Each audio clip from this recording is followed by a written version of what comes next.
CDI tester बड़े बड़े market च जनाब वेखे तुसीं तुहानूं हत्थ दा बणिया भी विखाउने आ। जनाब मेरा कज़न है, मुंडा मकैनिक है, दुकान है जनाब मोटरसाइकिलों की। तो अज मैंने विखाउण लैके आया।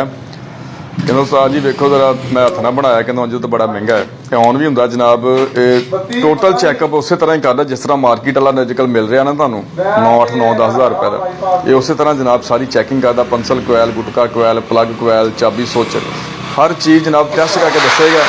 ये जनाब हत्थ दा बनिया सारा, टोटल हत्थ नाल मुंडे ने बनाया जनाब। बड़ा VIP तरीके नाल जनाब उन्हें बनाया। Double grip, single grip, CDI unit जनाब इत्थे चैक हुंदा है। टोटल जनाब मैंने हत्थ नाल बनाया। मुंडा मकैनिक है जनाब, अपना कज़न है। चुंगी की दुकान है, ऑन ऑफ चैक करो जनाब हुंदा है। तो मैं चैक भी किया उन्होंने ला के, बिल्कुल जनाब सही तरीके नाल काम करदा है। बिल्कुल ओके जनाब ये काम करदा है, बेहतरीन तरीके नाल जनाब ये काम करदा है। तो हत्थ नाल जनाब मुंडे ने सारा ही जनाब बनाया है, हैंडमेड, कोई खर्चा नहीं ये आया। कहंदा जी ओके हो गया।